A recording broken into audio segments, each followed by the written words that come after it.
Hi everyone, welcome to Achievers Academy. और ये है आज आपका सेक्शन सी का सॉल्यूशन। यहाँ पर क्वेश्चन 27 से 33 तक के आंसर आपको देने हैं। 3 मार्क्स क्वेश्चन है, तो उसी हिसाब से आपका आंसर यहाँ पर रहेगा और आप कह सकते हो क्वेश्चन उसी हिसाब से पूछे गए। State the change that is observed when a china dish containing copper powder is heated over the flame of a burner। पूछा है यहाँ पर आपसे कि जब आप एक चाइना डिश को, चाइना डिश आपने देखा होगा लैब में और नहीं तो डायग्राम में तो देख ही रखा है कि ये सपोज एक चाइना डिश है और यहाँ पर एक ये फ्लेम है और फ्लेम के ऊपर इस चाइना डिश को रखा गया है और ये इस चाइना डिश के अंदर क्या डाला गया है, आपका कॉपर पाउडर डाला गया है। तो जो कॉपर पाउडर होता है, तो पता है कॉपर पाउडर किस कलर का होता है आपका? कॉपर पाउडर होता है आपका ब्राउन कलर का। हाँ, तो ये रहा आपका ब्राउन कलर। तो मैंने यहाँ पर बना दिया आपका ये सपोज कॉपर पाउडर जो आपने इस चाइना डिश में लिया हुआ है, राइट। अब उसके आगे यहाँ पर आपसे पूछा गया है name the phenomena responsible for the change and right balanced equation for the chemical reaction that occurs. यहाँ पर आपने जब इसको गर्म कर रहे हो ना, हीट कर रहे हो, ये कॉपर पाउडर, ये क्या आपका कॉपर पाउडर है, ठीक। इसको जब हम हीट कर रहे हैं तो क्या होता है, हम देखेंगे यहाँ पर ये लेयर ब्लैक कलर की जमना शुरू हो जाती है। सेम आपने देखा अपने डायग्राम में एनसीईआरटी नोटबुक में। तो पूछा है ये किस कारण से होता है, तो ये हमने कहाँ पढ़ा है, ये फर्स्ट चैप्टर में आपका है ऑक्सीडेशन रिएक्शन। तो वही ऑक्सीडेशन इसका फिनोमिना है। फिनोमिना क्या यहाँ पर लिखोगे आप, name the phenomena responsible for that is oxidation, right balanced chemical equation for the reaction occurs. तो यहाँ पर देखो जो कॉपर पाउडर है, कॉपर का फार्मूला हो गया आपका Cu और इसने क्या रिएक्शन किया, ऑक्सीजन से रिएक्शन किया ड्यूरिंग हीटिंग। और यहाँ पर जब इसको हीट किया जा रहा है तो ये बना ले रहा है कॉपर ऑक्साइड। कॉपर ऑक्साइड जो ब्लू कलर का सब्सटेंस है, इसको बैलेंस करना है। यहाँ पर ऑक्सीजन के 2 मॉलिक्यूल्स हैं, मैंने यहाँ पर 2 लिख दिया। अब ऑक्सीजन बैलेंस हो गया, कॉपर को बैलेंस करने के लिए यहाँ पर 2 लिख दिया। तो ये आपकी एक बैलेंस्ड केमिकल इक्वेशन होगी जो आपको यहाँ पर पूछी गई है कि आपको लिखनी है, ठीक है। नेक्स्ट है, आपसे पूछा है how is this reaction different from the reaction that occurs when copper wares kept in open air slowly lose their shiny brown surface and gain a coat। देखो यहाँ पर ये पूछा है जब हमने इसको हीट किया तब तो ये ब्लैक कलर में कन्वर्ट हो रहा है। और कन्वर्ट क्यों रहा है, क्योंकि कॉपर ऑक्साइड यहाँ पर फॉर्म हो रहा है। अब पूछा है कि ये फिनोमिना क्या अलग है जब हमारे बर्तनों को हम बाहर रख देते हैं कॉपर के और उसके ऊपर एक कोटिंग चढ़ जाती है। तुमने ध्यान दिया होगा कि जो कॉपर के बर्तन होते हैं ना, उनमें एक ग्रीन कलर की कोटिंग चढ़ जाती है, बड़ी रफ सी, मतलब जो सरफेस है वो बहुत डल हो जाती है, कॉपर की शाइन ख़त्म हो जाती है, ठीक है। वही लिखा है कि शाइनी ब्लू सरफेस जो है वो लूज़ हो जाती है, यानी ख़त्म होती लगती है, डल हो जाती है एकदम से। और वहाँ पर एक कोट हो जाता है, किस कलर का, आपका ग्रीन कलर का कोट हो जाता है, ठीक। Right the chemical name of the coating. तो यहाँ जो ग्रीन कलर का जो कोट हुआ है ये किसकी वजह से हुआ, कॉपर कार्बोनेट की वजह से हुआ है, ठीक है। It is because of copper carbonate, basic copper carbonate. और इसका कलर क्या हमने ऑलरेडी कर दिया, स्टेट इट्स कलर, इसका कलर ग्रीन होता है। तो जो बेसिक कॉपर कार्बोनेट बना, होता क्या, देखो कॉपर ऑक्साइड बना और उधर कार्बन डाइऑक्साइड भी एयर में, तो रिएक्शन होकर के कॉपर कार्बोनेट। तो ये बिकॉज ऑफ कोरोजन होता है। तो पहले वाले में फिनोमिना था ऑक्सीडेशन और ये है यहाँ पर कोरोजन। तो दोनों में फ़र्क है, इस तरह से ये दोनों रिएक्शन डिफरेंट है। वहाँ ऑक्सीडेशन है फिनोमिना, यहाँ पर कोरोजन है, राइट। और यहाँ पर कॉपर ऑक्साइड बना है जो कि ऑक्सीजन से रिएक्शन हुई है at the time of heating. ये कॉपर कार्बोनेट बना है जो कि एटमॉस्फेयर में जो oxygen, moisture, carbon dioxide present है उन सब से रिएक्शन होके ये यहाँ पर कॉपर कार्बोनेट बना है। क्लियर हो गया? आई थिंक अच्छे समझा होगा। क्वेश्चन 28, देखो क्वेश्चन 28 में ऑप्शन दिया हुआ है, 2 पार्ट है, आपको एक चूज़ करना है। और common salt is an important raw material for various chemicals of daily use. यहाँ पर आपसे कहा है कि जो हम डेली यूज़ में बहुत सारे केमिकल अपने घरों में यूज़ करते हैं, उनमें कॉमन सॉल्ट जो है वो एक ऐसा रॉ मटेरियल है जो कि पाया जाता है। State in brief the method of preparation of sodium hydroxide, sodium hydrogen carbonate from common salt, right balanced chemical equations of the reactions that occur. तो ये हमने जब सेकेंड चैप्टर आपने पढ़ा है जो एसिड बेसिस एंड सॉल्ट्स वाला, वहाँ पर ये सेम लाइन है कि जो कॉमन सॉल्ट है वो बहुत सारे केमिकल्स की प्रिपरेशन में एज एन इंग्रेडिएंट यूज़ होता है उनमें से एक केमिकल तो आपका सोडियम हाइड्रोक्साइड जिसको हम कॉस्टिक सोडा भी कहते हैं, और दूसरा सोडियम हाइड्रोजन कार्बोनेट जिसको कि हम बेकिंग सोडा भी कहते हैं, उसमें भी यूज़ होता है। तो यहाँ पर सिंपली आपसे पूछा है कि इनका मेथड ऑफ प्रिपरेशन। तो सबसे पहले यदि हम सोडियम हाइड्रोक्साइड की बात करते हैं फर्स्ट मेथड की, तो सोडियम हाइड्रोक्साइड इसका फार्मूला होता है आपका NaOH। और यहाँ पर आपने जो मेथड था वो क्या था कि आपने एक देखा था कि एक बहुत बड़ा सा जार है, उस जार में 2 इलेक्ट्रोड्स फिट होते हैं और उन 2 इलेक्ट्रोड्स के पास में 2 गैसेस के एग्जिट रहते हैं, और इधर यहाँ पर हम जो है वो NaCl जो कि हमारा ब्राइन सॉल्यूशन है उसको यहाँ से एंट्री मिलती है। ठीक है, ये इसका एंट्री पॉइंट है और यहाँ से ये NOH बन करके निकल रहा है, ये NOH निकलता है। और एक यहाँ पर एनोड होता है और एक यहाँ पर कैथोड होता है। जो एनोड होता है वहाँ पर क्लोरीन आयंस आते हैं, एनाइंस, और जो यहाँ पर फिर क्लोरीन गैस निकलती है इधर से, और यहाँ पर जो कैथोड है यहाँ पर कैटायन जो कि HNs आते हैं, और यहाँ पर फिर हाइड्रोजन गैस बाहर आती है। तो कुछ इस तरह से आपने ये डायग्राम देखा था। तो यहाँ पर हमने क्या लिया था, यहाँ पर लिया था हमने NaCl का ब्राइन सॉल्यूशन। ब्राइन सॉल्यूशन मतलब NaCl और प्लस H2O, यानी कि इसका हम कह सकते हैं सिंपली एक्वस NaCl भी कह सकते हो, या फिर NaCl और प्लस वाटर यहाँ पर। ठीक है, NaCl को जब हम वाटर के साथ मिलाते हैं तो ये क्या बन जाता है, एक्वस NaCl बन जाता है। ठीक, वो हमने यहाँ भेजा था। जो हमने यहाँ पर इसको बैटरी को कनेक्ट कर दिया इस तरह से करके। ठीक है, तो ये जो बैटरी से कनेक्टेड 2 इलेक्ट्रोड हमने यहाँ पर लगाए थे, इससे क्या हुआ, यहाँ पर कैटायन और एनाइन जो हैं वो अपने अपने कैटायन कैथोड पर चले जाएंगे और एनाइन जो है वो एनोड पर जाएंगे, और इस तरह से यहाँ पर 2 गैसेस की एग्जिट थी और साथ में यहाँ पर कॉस्टिक सोडा यानी कि NOH बनता है। तो ये जो प्रोसेस है बेसिकली NOH बनाने के लिए है, लेकिन जो गैसेस अलग से निकल रही है इनके अलग यूज़ हो जाते हैं, लेकिन बेसिकली हम इस मेथड से बना क्या रहे हैं, NOH बना रहे हैं।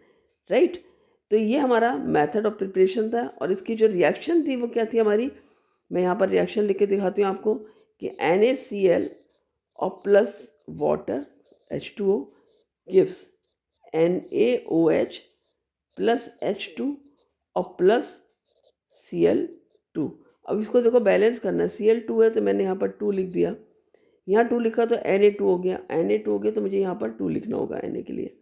राइट, अब यहाँ पर 2Na बैलेंस हो गया, 2Cl बैलेंस हो गया, H2 यहाँ पर 2 है और 2 यहाँ पर हो गया, यानी मैंने यहाँ पर 2H2 लिख देती हूँ, थोड़ा सा यहाँ पर जगह कम है, सही कर लेते हैं इसको थोड़ा, ये 2H2। ठीक है, और यहाँ पर आपका H2 भी यहाँ पर सिंगल है तो 2 हो जाएगा। राइट, इस तरह से आपकी ये रिएक्शन यहाँ पर बैलेंस हो जाती है। राइट, इस रिएक्शन को आप लिखोगे यहाँ पर इसके आंसर में। बैलेंस्ड इक्वेशन है, सारे जो आपके एटम्स हैं वो बैलेंस्ड हैं, दोनों साइड, रिएक्टेंट साइड भी, LHS साइड भी और RHS साइड भी। अब यहाँ पर हम दूसरा मेथड जो पूछा है आपसे सोडियम हाइड्रोजन कार्बोनेट का, उसको कैसे बनाते हैं, तो इसको पहले यहाँ पर इरेज कर लेते हैं। राइट, तो यहाँ पर जो सोडियम हाइड्रोजन कार्बोनेट यानी कि बेकिंग सोडा जिसका कि फार्मूला होता है आपका NaHCO3, तो इसको बनाने के लिए हम क्या करेंगे, हम लेंगे NaCl जो कि हमारा सोडियम क्लोराइड है, जो कि कॉमन सॉल्ट है, पूछा है। ठीक है, और फिर इसकी रिएक्शन किससे होगी आपकी, इसकी रिएक्शन होगी अमोनिया से। ठीक है, with carbon dioxide and water. तो ये हमारी रिएक्शन यहाँ पर बनेगी, अमोनिया हो गया, और इस तरह से जो रिएक्शन होगी तो यहाँ पर बनेगा आपका NaHCO3 जो कि बेकिंग सोडा है, और प्लस बन जाएगा यहाँ पर NH4Cl अमोनियम क्लोराइड। ये आपकी कंप्लीट रिएक्शन है जो आपने NCERT में पढ़ी है, यही रिएक्शन आपको यहाँ पर लिखनी है।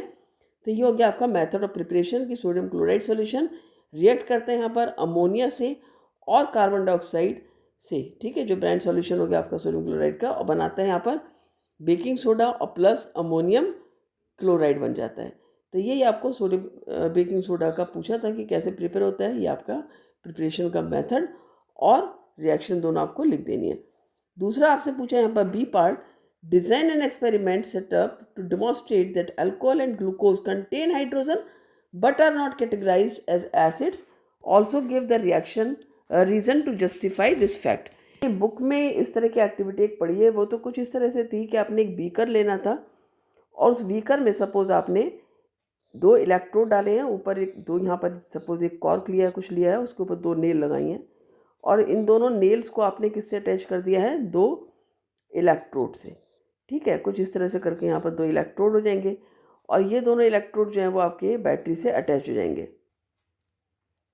तो कुछ इस तरह से आपका ये सेटअप बनता है। और इसमें आपने क्या लिया है, यहाँ पर सपोज आपने वाटर लिया है, राइट, और ये पानी जो है आपका, ये तो आपका पूरा एक कॉर्क है सपोज, उसके ऊपर आपने 2 आयरन नेल फिक्स किए हैं। ये आपकी बैटरी हो गई, ये प्लस हो गया, यहाँ पर ये माइनस हो गया, और ये आपका क्या है, बल्ब है। ठीक, तो यहाँ पर आप देखोगे, देखो हमें पता है एसिड जो है वो इलेक्ट्रिसिटी कंडक्ट कर सकते हैं। तो हमने इस पानी में क्या किया, हमने थोड़ा सा ग्लूकोज मिलाया। पहले ग्लूकोज मिला के देखेंगे कि क्या ये बल्ब ग्लो कर रहा है, तो बल्ब ग्लो नहीं करेगा।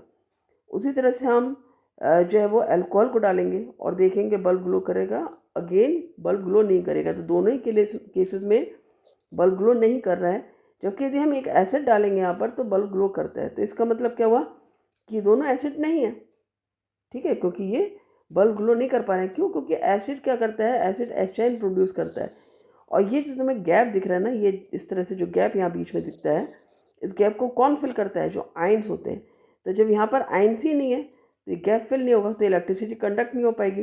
कंडक्ट नहीं हो पाएगी यानी बल्ब ग्लो नहीं करेगा, तो एसिड नहीं हुए। एक तो टेस्ट आप इस तरह से करके दे सकते हो। दूसरा आप कर सकते हो सिंपली कि हमने क्या करना है, एक बीकर लेना है और उस बीकर में हमने यहाँ पर वाटर लिया और थोड़ा सा अल्कोहल डाला या हमने ग्लूकोज डाला, और एक और बीकर लेंगे और वहाँ पर भी हमने वाटर लिया और थोड़ा सा एसिड डाला। सपोज यहाँ पे मैंने ले लिया H2O प्लस अल्कोहल। ठीक है, यहाँ पर ले लिया मैंने H2O प्लस विनेगर ले लिया। ठीक है, कोई भी एसिड ले सकते हो, HCl वगैरह भी ले सकते हो। अब यहाँ पर हमने क्या करना है, हमें ब्लू लिटमस पेपर देखना है। तो जब हम ब्लू लिटमस पेपर यहाँ पर डिप करेंगे, ठीक है, ब्लू लिटमस पेपर मैंने यहाँ पर डिप किया, तो जो अल्कोहल वाला इसमें ब्लू का ब्लू रह जाएगा। और यहाँ पर जब हम ब्लू लिटमस पेपर डिप करेंगे तो ये क्या होगा, ब्लू की जगह यहाँ पर ये रेड में चेंज हो जाएगा। जो डिप पार्ट है वो रेड में चेंज जाएगा। तो सिंपल बात हो गई कि ये एसिड नहीं है, इट इज़ नॉट एसिड, ये एसिड नहीं है जबकि ये एसिड है। ठीक है, तो इसी तरह से हम अल्कोहल के अलावा ग्लूकोज में भी देख सकते हैं कि ग्लूकोज में भी ये ब्लू का ब्लू रहेगा। तो आई थिंक अच्छे समझ में आ गया होगा। चलते हैं नेक्स्ट क्वेश्चन पर। 29 क्वेश्चन है, why is the blood circulation in vertebrates known as double circulation, trace its path in the form of a flow chart. देखो यहाँ पर आपको समझना होगा कि डबल सर्कुलेशन क्यों कहलाता है। जो वर्टिब्रेट्स यानी कि इंक्लूडिंग ह्यूमन जो सर्कुलेशन होता है उसको हम डबल सर्कुलेशन क्यों कहते हैं, क्योंकि यहाँ पर क्या होता है कि जो ब्लड है ना वो ब्लड फ्लो करता है, blood flows twice in one cycle. एक साइकिल कब पूरा होता है, जब 2 बार ब्लड का फ्लो हो रहा है थ्रू हार्ट।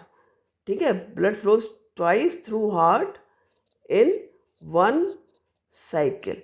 तो अब इसका फ्लो चार्ट यहाँ पर पूछा आपसे बनाने के लिए। तो चलो यहाँ पर फ्लो चार्ट बना के देख लेते हैं कैसे बनाना है आपको यहाँ पर। तो फ्लो चार्ट बनाने के लिए क्या करना है आपको, सपोज हमने यहाँ पर बना दिया एक बॉक्स जिसमें हमने लिख दिया लंग्स, राइट। और ये लंग्स से कहाँ पर आएगा आपका ब्लड, लंग्स से ब्लड आता है हमारा लेफ्ट एट्रियम में। कहाँ पर आता है हमारा ब्लड, लेफ्ट एट्रियम में। मैं शॉर्ट में लिख देती हूँ लेफ्ट एट्रियम, आप इसको प्रॉपर लिख लेना। ठीक है, LA लिख देती हूँ लेफ्ट एट्रियम। लेफ्ट एट्रियम से कहाँ पर आता है आपका, लेफ्ट वेंट्रिकल में। ठीक है, ये दोनों हमारे वॉल्व्स के थ्रू जुड़े होते हैं। लेफ्ट वेंट्रिकल से ये ब्लड कहाँ पर आया हमारा, बॉडी ऑर्गन्स में। ठीक है, टिश्यूज़ में, राइट। तो बॉडी ऑर्गन्स में आ गया, टिश्यूज़ में आ गया, और यहाँ से बॉडी ऑर्गन से ये ब्लड हमारा आएगा राइट एट्रियम में। ठीक है, किसके थ्रू आएगा, कैसे आएगा वो अभी बताऊंगी मैं आपको। ये यहाँ से कहाँ पर आ गया आपका, राइट एट्रियम में आया। इसको मैं RA से डिनोट लिख देती हूँ यहाँ पर। ठीक है, यह यहाँ से ये कहाँ जाएगा आपका, राइट वेंट्रिकल में जाएगा, राइट। और राइट वेंट्रिकल से फिर ये हमारा लंग्स में जाएगा प्योरीफिकेशन के लिए।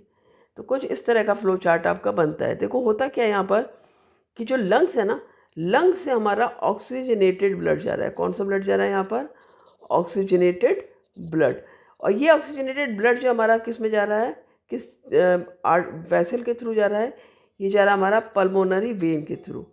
किसके थ्रू जा रहा है, पल्मोनरी वेन। यहाँ पर देखो वेन कैरी कर रही है ऑक्सीजनेटेड ब्लड। ठीक है, और लेफ्ट वेंट्रिकल से ये बॉडी ऑर्गन में जा रहा है, ये किसके थ्रू जाता है, आपका एओर्टा कैरी करती है। एओर्टा जो कि लार्जेस्ट और आर्टरी हमारी बॉडी की, it is the largest artery, right. अब बॉडी से हमारा जो ब्लड कलेक्ट करके जा रहा है हार्ट में, वो कौन लेके जाता है, वेना कैवा। जो ऊपर का हमारा पार्ट है, बॉडी पार्ट है, वहाँ से सुपीरियर वेना कैवा होती है, सुपीरियर वेना कैवा जो लेके जाती है, और जो हमारा नीचे है लोअर बॉडी पार्ट, वहाँ से इन्फीरियर वेना कैवा ब्लड लेकर जा रही है। कौन सा ब्लड है यहाँ पर, ये हमारा डीऑक्सीजनेटेड ब्लड, डीऑक्सीजनेटेड ब्लड। ये किस में है, हमारा राइट साइड में, राइट एट्रियम में। फिर राइट एट्रियम से राइट वेंट्रिकल में। ये बच्चे गलती कर देते हैं कई बार, ये हमेशा ध्यान रखना है कि वेना कैवा से ब्लड आएगा राइट एट्रियम में ही, और राइट वेंट्रिकल से फिर यहाँ पर देखो पल्मोनरी आर्टरी है, पल्मोनरी आर्टरी है जो कैरी कर रही है ब्लड को। ब्लड कहाँ लेके जा रही है, लंग्स में। और कौन सा ब्लड लेके जा रही है, ये डीऑक्सीजनेटेड ब्लड, ठीक है, क्योंकि हमारा राइट में क्या है, डीऑक्सीजनेटेड ब्लड है, तो वही ब्लड लेकर के जा रही है लंग्स में ये आर्टरी, और इस तरह से हमारा ब्लड फिर प्योर हो रहा है, फिर वो ऑक्सीजनेटेड ब्लड जो है वो लेफ्ट एट्रियम में आ रहा है, ठीक है। तो जो हम सांस लेते हैं और सांस छोड़ते हैं, तो वही यही है, हमने जब सांस छोड़ी तो क्या हुआ, लंग्स में क्या गया हमारा, कार्बन डाइऑक्साइड गई उस समय, तो ब्लड ने उस समय क्या भेजा है, कार्बन डाइऑक्साइड को, ठीक है। लेकिन वो आ कहाँ से हो रही है, हो करके राइट वेंट्रिकल से होकर के आ रही है, क्लियर हुआ। और इस तरह से जब हमने सांस ली तो जो हमारी ऑक्सीजन गई है वो ब्लड के थ्रू जा रही है, तो पहले कहाँ जाएगी, वो लेफ्ट एट्रियम में जाएगी, हार्ट में जाएगी, और वहाँ से फिर लेफ्ट हैंड वेंट्रिकल होते हुए तो ऑर्टा से तब वो बॉडी ऑर्गन्स में आती है। तो ये हमें फ्लो चार्ट इस तरह से बना कर देना है, क्लियर हुआ। तो ये हमारा trace the path in the form of flow chart, ये हमने आंसर कर दिया इसका। अब करेंगे हम 30th क्वेश्चन। क्वेश्चन 30th है, a pure pea plant having round R and yellow Y seeds is crossed with the another pure pea plant having wrinkled chest, जो कि स्मॉल आर से डिनोट किया गया ग्रीन, स्मॉल y से denote किया गया seeds. Subsequently F1 progeny is self pollinated to obtain F2 progeny. तो फिर क्या होता है कि जो F1 प्रोगेनी के हैं वो सेल्फ क्रॉस होता है और F2 प्रोगेनी मिलती है। क्वेश्चन में पूछा है what do the seeds of F1 generation look like. तो हमें पता है यहाँ पर जो फर्स्ट जनरेशन होता है उसमें हमेशा डोमिनेंट करेक्टर विजिबल होता है, लुक लाइक पूछा है, यानी आपसे को क्या विजिबल हो रहा है वो पूछा है। तो यहाँ पर हमारा आंसर आ जाएगा राउंड एंड येलो। क्या विजिबल होगा, हमें यहाँ पर राउंड एंड येलो ही कलर विजिबल होगा, क्योंकि देखो जब ये capital R capital R capital Y ये क्रॉस करेगा स्मॉल आर स्मॉल वाई से, तो क्या बनेगा यहाँ पर F1 जनरेशन में आपका capital R small Y R capital Y small Y, ये बनेगा। और इसमें क्या हुआ, चूँकि एक एक डोमिनेंट करेक्टर है, रेड जो आपका राउंड है उसके लिए आर डोमिनेंट है कैपिटल, और यहाँ पर जो येलो है उसके लिए भी डोमिनेंट करेक्टर जो कि वाई से रिप्रेजेंट किया है कैपिटल वाई से, वो दोनों हैं। तो ये हमारा जो F1 जनरेशन है यहाँ पर क्या विजिबल होगा, round and yellow seeds, round and yellow seed से विजिबल होंगे यहाँ पर। सेकेंड पूछा आपसे give the possible combination of traits in seeds of F2 generation. तो जो F2 जनरेशन में हमें मिलते हैं बेसिकली यहाँ पर हमको जो रेशो मिलता है वो 9:3:3:1 मिलता है। ये हमारा F2 जो जनरेशन है उसका रेशो है। इसमें हमें जो 9 मिलते हैं वो तो राउंड एंड येलो मिलते हैं, राउंड एंड येलो मिलते हैं, ठीक है। और जो 3 मिलते हैं यहाँ पर सपोज, तो वो राउंड एंड ग्रीन होते हैं। तो ये एक नया करेक्टर यहाँ पर डेवलप होता है, राउंड एंड ग्रीन। और उसी तरह से जो दूसरे 3 हैं वो क्या हो जाते हैं आपके, रिंकल एंड ग्रीन हो जाते हैं, रिंकल एंड येलो, ठीक है। रिंकल ग्रीन तो ऑलरेडी दे रखा था करेक्टर, तो एक नया करेक्टर रिंकल येलो और एक नया करेक्टर राउंड ग्रीन, ये 2 करेक्टर जो है वो नए पॉसिबल कॉम्बिनेशन हो गए।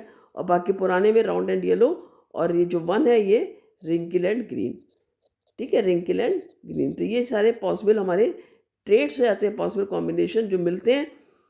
ऑल्सो गिव देयर रेशियो, इनका रेशियो भी हमने दे दिया 9:3:3:1।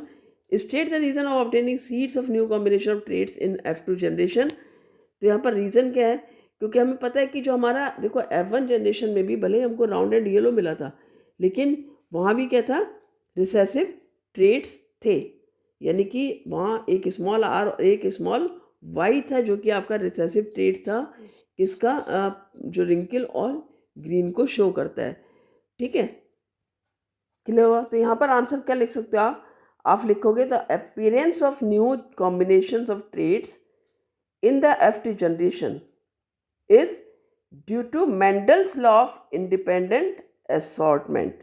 किस कह सकते हैं यहाँ पर लिख लेना आप, it is due to the Mendel's law of independent assortment. Clear हो? तो इस तरह से यहाँ पर जो न्यू कॉम्बिनेशंस बनते हैं उनका रीज़न क्या है? Because of the independent assortment जो मेंडल ने कहा था। क्लियर हो गया? नेक्स्ट क्वेश्चन है 31 क्वेश्चन। क्वेश्चन 31 करते हैं, a person is suffering from an eye defect in which the far point of the eye is much nearer than infinity. Name the defect of the vision the person is suffering from. देखो, जब भी किसी का far point infinity से पहले आ गया है, ठीक है, उसके पास हो गया है इन्फिनिटी से तक वो नहीं देख पा रहा है, यानी कि उसका कौन सी नज़र कमज़ोर है? दूर की। पास का उसको दिख रहा है, दूर का नहीं दिख रहा है। तो डिफेक्ट कौन सा होता है यहाँ पर? ये डिफेक्ट कहलाता है आपका मायोपिया। ठीक है, इट इज़ कॉल्ड मायोपिया। अब हमने नेम द डिफेक्ट कर दिया, name the defect of the vision. फिर कहा है आपसे the person list 2 main causes of this defect. यहाँ पर इसके 2 कॉजेज लिखने हैं। तो जो मायोपिया के 2 कॉजेज होते हैं वो 2 कॉजेज होते हैं। नंबर 1, एक तो होता है कि जो फोकल लेंथ है वो छोटी हो जाती है, या आप कह सकते हो कि जो कर्वेचर है उसका बढ़ जाता है लेंस का। ठीक है, तो फोकल लेंथ बिकम्स शॉर्ट।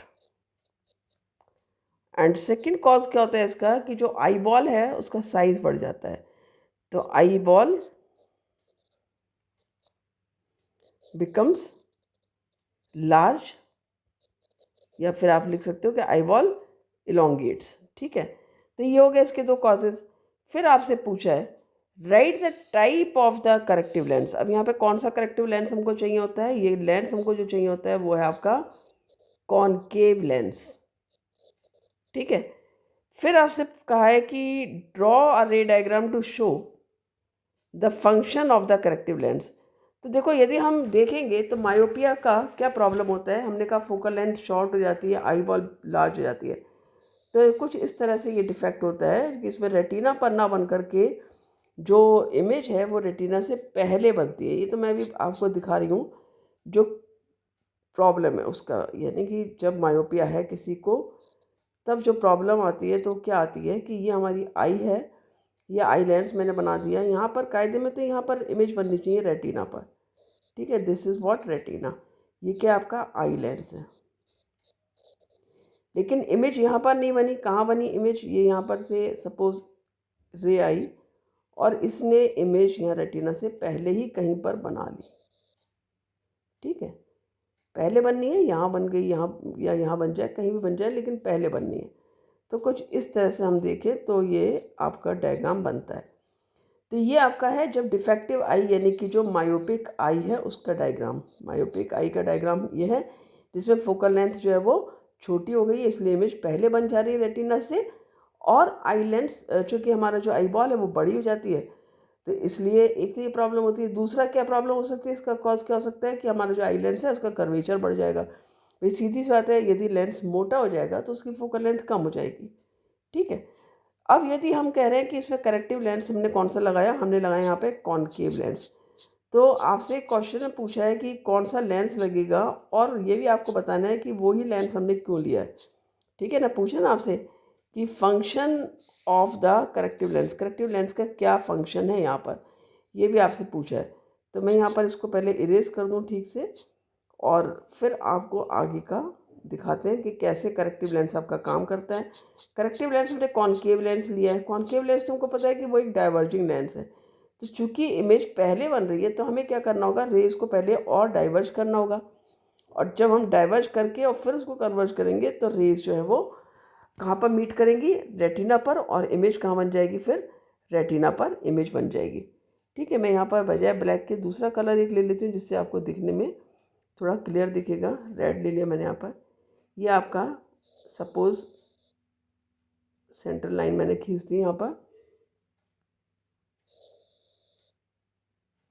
ठीक है। अब ये हमारी रेटिना पर इमेज बनेगी यदि हमने यहाँ पर अब ले लिया करेक्टिव लेंस, जो कि हमारा लेंस है डाइवर्जिंग लेंस, राइट। ये पहले आई लेंस बना देते हैं, ठीक। अब यहाँ पर हमने सपोज करेक्टिव लेंस रख दिया जो कि हमारा है कॉनकेव लेंस, राइट। अब यहाँ से इमेज यहाँ से जो है वो रे गई, और ये रे क्या हुआ, पहले डाइवर्ज होगी, ठीक है। पहले डाइवर्ज होगी रे और फिर वो रे कन्वर्ज होगी। तो यहाँ पर मैंने असल में वो लेंस थोड़ा बड़ा हो गया है साइज़ में, तो इसको भी थोड़ा सा बड़ा कर लिया मैंने। तो ये रे जो है वो डाइवर्ज होगी, कहाँ पर गई, यहाँ पर आ गई। ये डाइवर्ज हुई इस तरह से, एरो कर दिया आपने। फिर ये रे आई यहाँ से, और यहाँ से फिर डाइवर्ज हुई लेंस में आकर के, ठीक है। अब क्या हुआ, इसको कन्वर्ज होने में आसानी होगी। अभी कन्वर्ज होगी तो यहाँ पर रेटिना पर ही इमेज बनेगी। तो जिस भी पावर का किसी को प्रॉब्लम है, उसको जिस फोकल लेंथ का लेंस चाहिए होता है वो लेंस उसके लगा दिया जाता है, यानी कि जो भी पावर उसको चाहिए उस पावर के हिसाब से लेंस लग जाता है। और ये आपका है डायग्राम ऑफ द करेक्टिव आई, या ये कह सकते हो कि जो डिफेक्ट आपने करेक्शन किया है जो कॉन्केव लेंस के साथ में, तो वो आपका ये डायग्राम बन जाता है, राइट। कि यहाँ पर इसने क्या किया, ये कॉन्केव लेंस है, इसने किया क्या है, डाइवर्ज किए रेज। ये देख रहे हो ना, रेज यहाँ पे क्या हो रही है, ये डाइवर्ज हो रही हैं, ये डाइवर्ज हो रही हैं और फिर ये कन्वर्ज कर रही है रेटिना पर। तो ये हमारा डायग्राम करेक्टिव लेंस का हो गया, और इसका हमने फंक्शन भी लिख दिया। लिख देना फंक्शन, पूछा ना आपसे, to show the function of corrective lens, तो यहाँ पर लिख सकते हो डाइवर्जिंग, और एक लाइन लिख भी दो कि correct concave lens is used because it will diverge the rays so that the after converging by the eye lens the image will form at retina. Clear. करते हैं next question, 32 question, right. 32 question आपका है, name and state the rule which determines the force on a current carrying conductor placed in a uniform magnetic field. पूछा है आपसे कि आपको name बताना है और स्टेट द रूल, यानी कि नेम तो बताना ही, साथ में रूल को डिफाइन भी करना है। विच determine the force on a current carrying conductor placed in a uniform magnetic field. तो रूल जो है वो आपका क्या है, फ्लेमिंग्स लेफ्ट हैंड रूल। ये तो आपका है रूल का नाम, ठीक। अब इसकी डेफिनेशन, तो फ्लेमिंग लेफ्ट हैंड रूल को आप कैसे लिखोगे, Fleming left hand rule states that if we stretch our thumb, forefinger and middle finger all perpendicular to each other, तीनों को अपने 90 डिग्री पर रखना एक दूसरे के, then what happens, thumb points towards the force, ये फोर्स की डायरेक्शन बताएगा। Forefinger points towards magnetic field, ये मैग्नेटिक फील्ड की डायरेक्शन में करना है आपको पॉइंट, और जो मिडिल फिंगर है उसको पॉइंट करना है towards the direction of current. तो इस तरह से आपने ये आंसर यहाँ पर कंप्लीट कर लिया है। क्लियर, यही आपसे पूछा था, आपसे रूल पूछा था और नेम पूछा था। अब इसको क्लीन कर लेते हैं, करते हैं नेक्स्ट क्वेश्चन इसका बी पार्ट। बी पार्ट कहता है consider the following 3 diagrams in which the entry of a positive charge, ठीक है, यानी कि डायरेक्शन ऑफ करंट यहाँ पर पता लगेगा, in a magnetic field is shown, identify giving reason the case in which the force experienced by the charge is maximum. तो force किस पर डिपेंड करता है, फोर्स डिपेंड करता है एंगल पर जो कि आपका करंट और मैग्नेटिक फील्ड के बीच में है। फर्स्ट केस में जो करंट है उसका और मैग्नेटिक फील्ड का जो एंगल बन रहा है वो 0 डिग्री है। क्यों, क्योंकि यहाँ पर आप देख रहे हो पैरेलल है, करंट की डायरेक्शन और मैग्नेटिक फील्ड की डायरेक्शन पैरेलल है। थर्ड केस में ये मैक्सिमम होगा क्योंकि यहाँ पर क्या है, आपका 90 डिग्री का एंगल बन रहा है जो कि सबसे ज़्यादा हुआ। तो जब भी परपेंडिकुलर होती है डायरेक्शन करंट की मैग्नेटिक फील्ड से, तो हमेशा फोर्स मैक्सिमम होता है। और बी पार्ट जो सेकंड है उसमें एक एंगल बन रहा है लेकिन 90 डिग्री से कम है, तो यहाँ इसको हमें कंसिडर नहीं करना है, हमें मैक्सिमम मिनिमम लेना है। तो थर्ड केस में हमारा मैक्सिमम हो गया और फर्स्ट केस में हमारा मिनिमम हो गया। क्लियर, ठीक है। तो ये आपका इसका आंसर कंप्लीट हो जाता है। 33 क्वेश्चन है, 2 पार्ट में है, again A and B. In a food chain energy flow is unidirectional. कहा है आपसे कि जो फूड चेन है उसमें जो एनर्जी का फ्लो है वो यूनिडायरेक्शनल है। Give 2 reasons for the given statement. इसके लिए आपको 2 रीज़न देने हैं। तो यदि हम ट्रॉफिक लेवल बनाते हैं तो उसमें जो सबसे डाउन होता है, सबसे नीचे होता है, वो कौन होते हैं? प्रोड्यूसर्स होते हैं। ठीक है, सबसे पहले कौन है? प्रोड्यूसर्स, जो कि प्लांट्स हैं। ठीक है, फिर आ जाते हैं आपके प्राइमरी कंज्यूमर्स, फिर आ जाते हैं आपके सेकेंडरी कंज्यूमर्स, और लास्ट में आ जाते हैं आपके टर्जरी कंज्यूमर। ठीक है, ये जो प्राइमरी कंज्यूमर्स हैं वो कौन है? आपके हर्बीवोर्स हैं। जो सेकेंडरी कंज्यूमर्स हैं ये आपके हैं कार्निवोर्स, और जो टर्जरी कंज्यूमर्स हैं वो हैं आपके ऑमनीवोर्स। तो जो लॉ कहता है वो क्या कहता है कि जो 10% एनर्जी है वही एक लेवल से दूसरे लेवल पर जाएगी। तो जैसे प्रोड्यूसर्स हैं, प्रोड्यूसर्स एनर्जी कहाँ से ले रहे हैं? ठीक है, तो सन से एनर्जी कौन ले रहा है? प्रोड्यूसर। प्रोड्यूसर से एनर्जी जा रही है फिर हर्बीवोर्स में, हर्बीवोर्स से जा रही है कार्निवोर्स में, और कार्निवोर्स से जाएगी फिर ऑमनीवोर्स में। लेकिन हर बार क्या होगा? प्रोड्यूसर्स ने जितनी एनर्जी ली है, जितनी एनर्जी प्रोड्यूसर्स ने सन से ली है, उसका 10% जाएगा। ठीक है, 10% लॉ के हिसाब से ही एनर्जी जो है वो जाती है। तो 10% ही एनर्जी जो है वो सेकेंड लेवल पर, यानी कि हर्बीवोर से उनको अवेलेबल होगी। फिर हर्बीवोर से एनर्जी 10% जाएगी कार्निवोर्स पर, लेकिन रिवर्ट बैक नहीं होती है। उसके दो कारण हैं जो उन्होंने पूछे हैं। पहला तो ये है कि जैसे जो एनर्जी सन से प्रोड्यूसर ने ली, तो जो एनर्जी है वो यूज़ हो जाती है मेटाबॉलिक प्रोसेसेस में, और कुछ एनर्जी जो है लॉस्ट हो जाएगी, राइट, एज हीट। और सेकेंडली क्या है कि जो 10% लॉ के हिसाब से जो एनर्जी जा रही है दूसरे लेवल पर, वो फिर से रिवर्ट बैक नहीं होगी। यानी जो सन से एनर्जी प्रोड्यूसर्स ने ले ली, वो प्रोड्यूसर से सन को नहीं जा सकती। इसी तरह से प्रोड्यूसर से जो एनर्जी हर्बीवोर्स में आ गई, वो हर्बीवोर से दोबारा से प्रोड्यूसर्स में नहीं जाएगी। सेकेंड रीजन आप लिखोगे, energy cannot revert back to the previous trophic level. तो इसलिए एनर्जी का जो फ्लो है वो यूनिडायरेक्शनल है, और एनर्जी हमेशा नीचे से ऊपर जा रही है। प्रोड्यूसर से हर्बीवोर्स को मिली, हर्बीवोर से कार्निवोर्स को, कार्निवोर से ऑमनिवोर्स को, राइट। तो आई होप अच्छे समझा होगा। आज यहाँ पर आपका यहाँ पर सारे क्वेश्चंस आपके सेक्शन सी के कंप्लीट हो जाते हैं। अब सेक्शन डी करेंगे नेक्स्ट वीडियो में।